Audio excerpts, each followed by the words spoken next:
very thankful for the blessings the good Lord has given me, because I never expected to have all of this. I never dreamed of having all of this. I guess God always knew I wanted to live on a farm, but you better be careful what you pray for, it might come true. A lot of people go through life and they don't find what God has planned for them to do, but I do believe with all my heart that God wanted Ted to do this and for me to do it with him, and we've accomplished a great thing.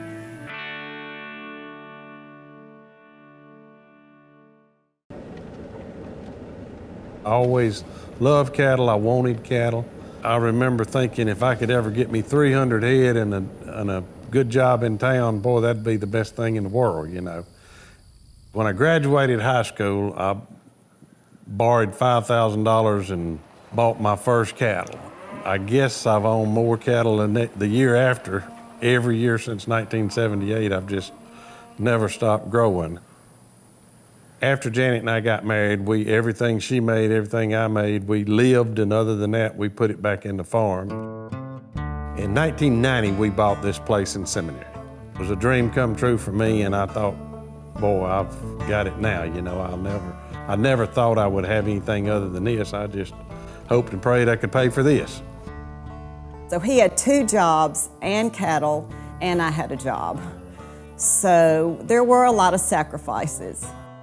Ted called me one day and I was working at a vet hospital as an office manager. And Ted said, I've got to hire a secretary. And I said, well, I'm coming home and I'm your secretary. So we've been working together for 20 years. Every time I'd see opportunity, I would take advantage of it.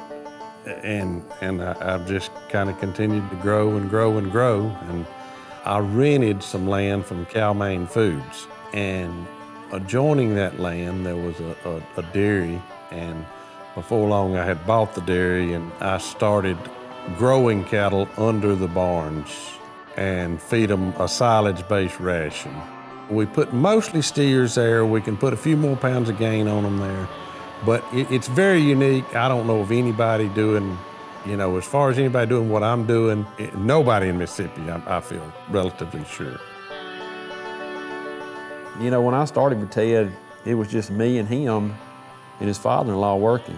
That was it. You know, I only worked for about 60 days that fall, and we had everything done. That's how far this has grown since 1994.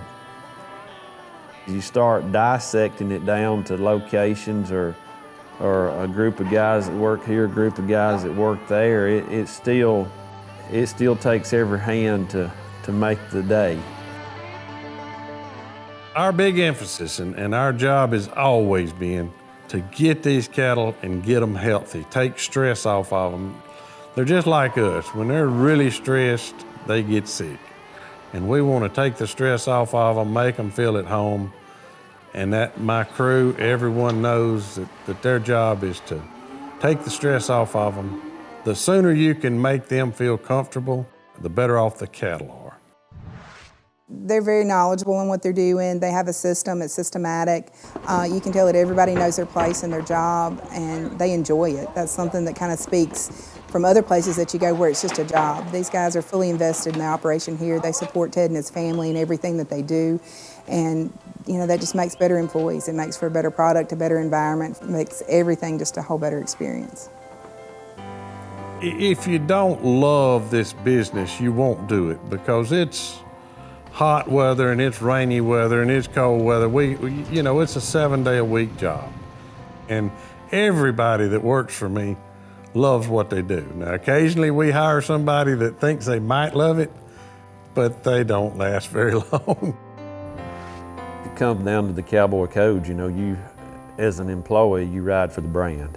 And you know, it's not just letters on the animal, but it's the entity of the operation. Everybody's a team. It's not just one person running the show. It's just been about what we needed to do. And I guess that's kind of how I see this, as teamwork. And now our 2 sons are involved in the business. And a lot of young people don't want to work that hard. But I think they see the benefits and see that it's so worthwhile what we're doing. I've worked for him off and on since I was 17 years old, and I'm 42. Ted and Janet Parker, they hold a large percentage of making me who I am. And I've watched him through the years to make the deal right. I've watched him take a beating at times to honor his word, to honor his character, to honor, who he is. And that's one thing that I've always admired the most about him is, it's never been about him.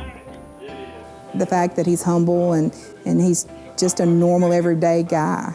I think it's key for people who are doing business with him because they feel like they can trust him and they feel like that, everything's being handled fairly. And it means a lot to our local producers, the buying station here, because they're able to bring their cattle somewhere local. They don't have to haul it as far. They don't have the shrink and things like that, and that they're getting the best deal possible. And I think that really makes this operation special.